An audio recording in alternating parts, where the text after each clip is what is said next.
नमस्कार, स्वागत है आपका जागरण बिजनेस पर और मैं हूं आपके साथ मोहिनी त्यागी। और आज हम फाइनेंस के फंडे में बात करेंगे the role of fund managers in mutual fund, कि वो कितने ज़रूरी होते हैं और एक्चुअली उनका क्या रोल होता है, क्या उनकी इम्पॉर्टेंस होती है, उनके होने से आपके पोर्टफोलियो को क्या बेनिफिट मिलता है, और इसके साथ ही आपके पोर्टफोलियो में जितनी भी चीज़ें होती हैं, चाहे वो रीबैलेंसिंग हो, चाहे उन पर काम करना हो या सिलेक्शन प्रोसेस हो, इन सब में वो कैसे काम करते हैं, उनका क्या नज़रिया रहता है एक पोर्टफोलियो को लेकर। तो उनके एंड से समझने की कोशिश करेंगे आज इस बारे में। और इसके लिए हमारे साथ एक बहुत ही खास मेहमान मौजूद हैं। हमारे साथ मौजूद हैं Banita Jain, director and founder एशवी investment से। मैं आपका बहुत बहुत स्वागत है।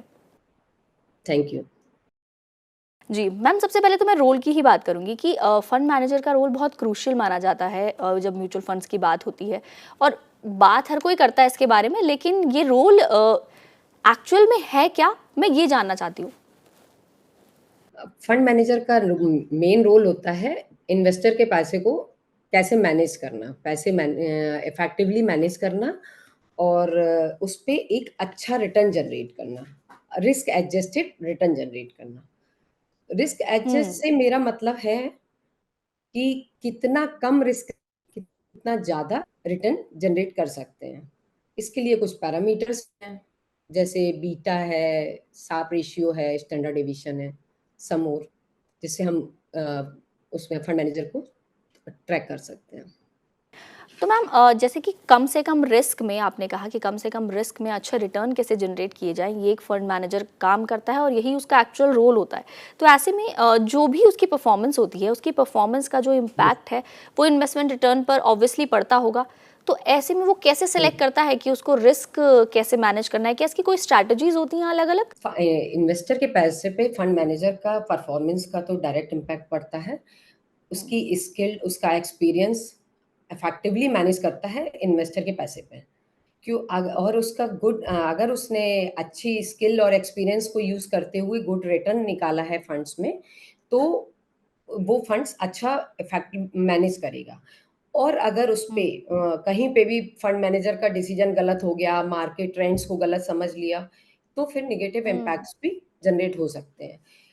In short, decision making power decision making power, market timing, risk handling आपके इन्वेस्टमेंट को काफ़ी इन्फ्लुएंस करता है।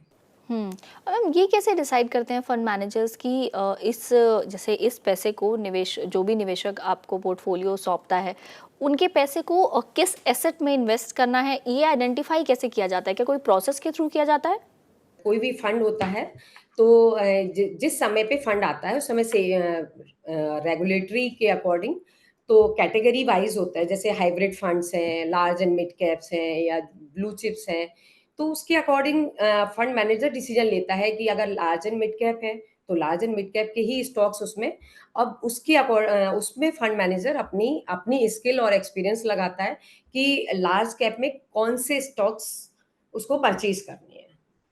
और जैसे कि एक वॉलेटाइल मार्केट होता है और अब इतना अब हमने पिछले कुछ महीनों में जो गिरावट मार्केट में देखी, हालांकि अभी तो मार्केट थोड़ा संभलता नजर आ रहा है, थोड़ी सी हमने हल्की तेजी मार्केट में देख चुके हैं, लेकिन पिछले कुछ समय में जब बहुत ज़्यादा वॉलेटाइल मार्केट था तो आपके पास बहुत से सवाल भी आते होंगे, आपके जो भी बिल्कुल। इन्वेस्टर्स रहे होंगे उनके काफ़ी सवाल आते हैं। तो किस तरह की क्वेरीज होती हैं, उस तरह की चीज़ों को कैसे हैंडल करते हैं आप लोग? मैं कैसे हैंडल करती हूँ तो ये मार्केट टाइमिंग्स को मैं बताती हूँ कि मार्केट की टाइमिंग है, वॉलेटाइल मार्केट है। आपने जैसे फंड्स में आपने एंट्री की है, जैसे आपने अगर हम्म। स्मॉल कैप में एंट्री की है, तो आपको पता है पहले से कि हमें कितनी टाइमिंग के लिए रहना है। फंड मैनेजर की परफॉर्मेंस उसमें मैटर करती है, बट आपकी टाइमिंग भी मैटर करती है। और हम्म। फंड मैनेजर उसमें रिस्क एडजस्ट कर सकता है, बट टाइमिंग तो उसको चाहिए। हम्म। तो टाइम होराइज़न वो और इन्वेस्टर को का अपना होता है। बिल्कुल। और मैम ऐसी क्या कोई खास स्ट्रैटेजीज होती है जिनको फंड मैनेजर यूज़ करता है आउट परफॉर्म करने के लिए मार्केट को रिटर्न्स के लिए? अल्फ़ा जनरेट करता है, करते हैं कि फंड मैनेजर जो इंडेक्स को फ़ॉलो कर रहा है उसको बीट करे। हुँ, बिल्कुल। ऐसे में अगर रीबैलेंसिंग की बात करूँ, जो मैंने स्टार्ट में आपसे की थी कि रीबैलेंस करते हैं पोर्टफोलियो को, अक्सर यही कहा जाता है कि जब अगर मार्केट वॉलेटाइल है तो आप अच्छे स्टॉक्स को ऐड कर लीजिए। नॉर्मल इन्वेस्टर्स को भी यही सलाह दी जाती है, हुँ, रिटेल इन्वेस्टर्स को भी। बिल्कुल। तो एक फंड मैनेजर की अगर रीबैलेंसिंग की बात करूँ तो सबसे पहला सवाल ये कि क्या कोई डेफिनेट क्राइटेरिया है कि इतनी बार आपको एक पोर्टफोलियो रीबैलेंस करना है, या आप लोग वक्त के हिसाब से और चीज़ें देखकर उसको एडजस्ट करते हैं? वक्त के हिसाब से टाइमिंग से होता है, और इन्वेस्टर की नीड के अकॉर्डिंग होता है कि उसका गोल कब नियर है, उसके अकॉर्डिंग रिबैलेंस करना जरूरी है। या फिर उसने क्लाइंट का हम ये रखते ही हैं कि जैसे क्लाइंट एक मॉडरेट क्लाइंट है, तो उसको रखना ही है हम्म। कि हमें 50-50 रखना है, तो हम उसको रिबैलेंस 6 मंथ या ईयरली कर सकते हैं। एनालाइज करके ही करते हैं, उसके पोर्टफोलियो को एनालाइज करते हैं पहले, तब हम देखते हैं कि किस टाइम पे कितना पोर्टफोलियो में उसको रीबैलेंस करना है। और हमेशा ये जब फंड मैनेजर्स की या फिर फंड्स की बात होती है तो एक्टिवली मैनेज फंड्स और पैसिवली मैनेज फंड्स इनकी बात होती है, तो इन दोनों में डिफरेंस क्या होता है एक्चुअली? एक्टिवली जो मैनेज होते हैं वो फंड मैनेजर अपनी अल्फा जनरेट करते हैं, और एक्टिव फंड्स होते हैं जैसे कि, और पैसिव फंड्स होते हैं वो इंडेक्स को फॉलो करते हैं। बिल्कुल। अगर किसी को मैम चुनना हो एक ऐसा अच्छा फंड मैनेजर, तो किन चीज़ों पर ध्यान देना चाहिए कि मतलब उसमें क्या क्वालिटीज़, अगर मैं कहूँ कि क्या क्वालिटीज़ होनी चाहिए, या आपको क्या देखकर चुनना चाहिए एक फंड मैनेजर? फंड मैनेजर का ट्रैक रिकॉर्ड चेक करने के लिए इंडस्ट्री का एक्सपीरियंस, उसकी एजुकेशन, और वॉलेटाइल, जो आपने पूछा कि हाई वॉलेटाइल मार्केट में उसने किस तरह से परफॉर्म किया है, हुँ। और सबसे मेन कंसिस्टेंसी, उसने कितनी कंसिस्टेंसी से फंड्स में रिटर्न जनरेट किए हैं, उसी के अकॉर्डिंग हम फंड मैनेजर को देखते हैं कि कौन सा फंड हम फंड मैनेजर के अकॉर्डिंग हमारे लिए ठीक है, आपके लिए ठीक है, क्लाइंट के लिए ठीक है। जी। मैम हाल ही के दिनों में आपने अभी देखी होगी जब इतनी वॉलेटिलिटी आ रही थी तो इन्वेस्टर्स काफ़ी घबरा जाते हैं ऐसे में। तो क्या आपके पास कुछ हम्म। ऐसे इन्वेस्टर्स आए जिन्होंने कुछ ऐसे सवाल पूछे जो आपको अभी भी आपके माइंड में वो स्ट्राइक करते हैं, फिर उन वो सवालों पर, या कोई-कोई ऐसी चीज़ें होती हैं जो आपके माइंड में रह जाती हैं? तो ऐसे कोई सवाल थे इस वक़्त के दौरान जब अभी 5-6 महीने का जो हमने टेन्योर देखा था? हाँ, हमारे पास अभी कई क्लाइंट्स ने क्योंकि एफआईआई ने पैसा निकाल लिया था, सबको लग रहा था कि एफआईआई पैसा निकाल रहा है, अब क्या होगा मार्केट में, मेरा पैसा तो डूब जाएगा, जो इंडियन क्लाइंट्स कहते हैं। लेकिन मैंने यही बोला कि एफआईआई को जाना है और एफआईआई को आना है, ये तो इवेंट है, चलता रहेगा। बट मार्केट में आप अपनी अपनी इंडिया की इकोनॉमी कोविड में, इकोनॉमी को देख सकते हो, कोविड में आपको किस तरह से मार्केट डाउन हुई, और उसके बाद भी वो अप हुई। 2008 में इतना बड़ा रेसेशन आया, उस समय भी हुँ। मैंने क्लाइंट हैंडल किए और बताया कि ये इवेंट्स हैं, इनको आप निकल जाने दीजिए और आराम से अपने इन्वेस्टमेंट को पीसफुली रहने दीजिए फंड्स में, फंड मैनेजर के ऊपर ट्रस्ट करिए और रहनी है। लॉन्ग टर्म आप जितना ज़्यादा इन्वेस्टमेंट छोड़ेंगे, उतना अच्छा रिटर्न जनरेट होगा।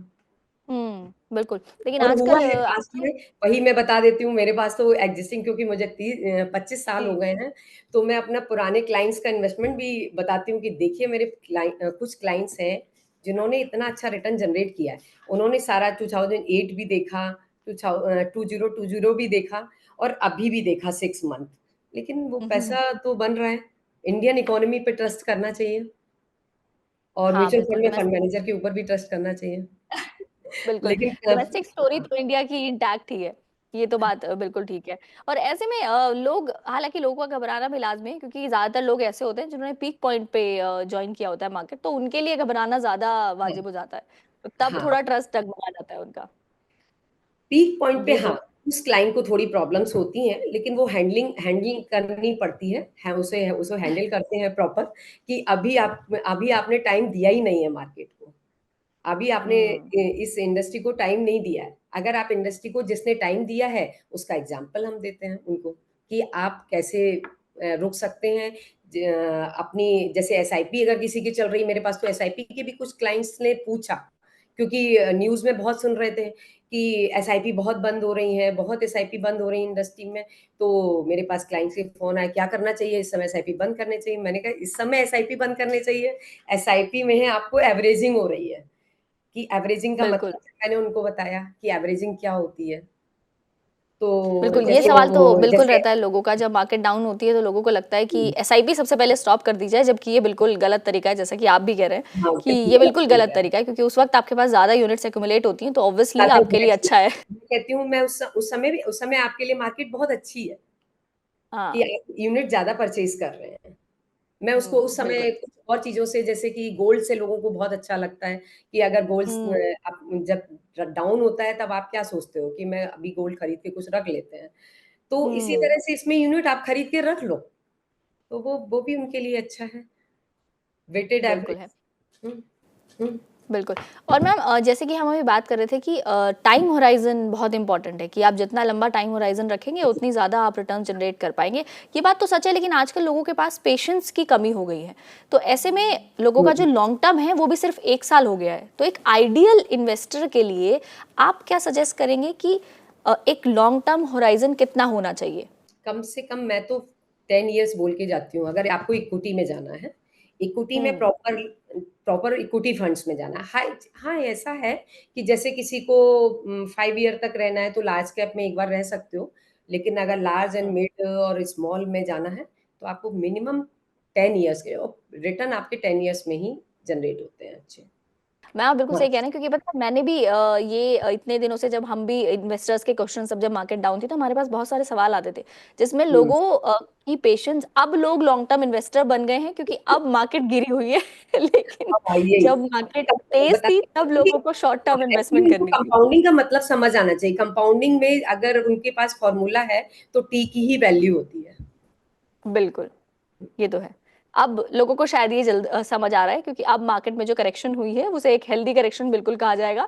इस इसको करेक्शन हेल्दी के बाद जो करेक्शन ही वैल्यूएशन। कहेंगे, क्योंकि हेल्दी करेक्शन बहुत ये अभी तक लोगों को क्या ये मिथ हो गया था इन 4 सालों में कि 40% रिटर्न होते हैं। लेकिन चा जी, तो वो मिथ टूट रहा है, तो वो सही है, अच्छा है, मार्केट की हेल्थ के लिए भी अच्छा है बिल्कुल। और इन्वेस्टर्स के लिए भी अच्छा है। बिल्कुल मैम, लोगों को एक समय पे ये हो गया था कि उन्हें लगता था मार्केट में पैसा डाला और अगले दिन उनका पैसा शायद एक रात में डबल हो जाएगा और फिर एक कल रात में वो डबल हो जाएगा। लखपति बन जाएंगे।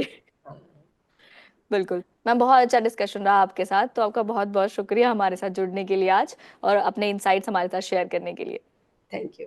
जी, और दर्शकों से भी कहना चाहेंगे कि आपके जो सवाल हैं आप हमें कमेंट करके पूछ सकते हैं, ताकि हम आपके सवाल अपने शोज में शामिल करें और हमारे साथ जो भी जुड़ते हैं हम उन तक आपके सवाल पहुंचा सकें। तो अपने सवाल भेजना बिल्कुल मत भूलिएगा और देखते रहिएगा जागरण बिजनेस।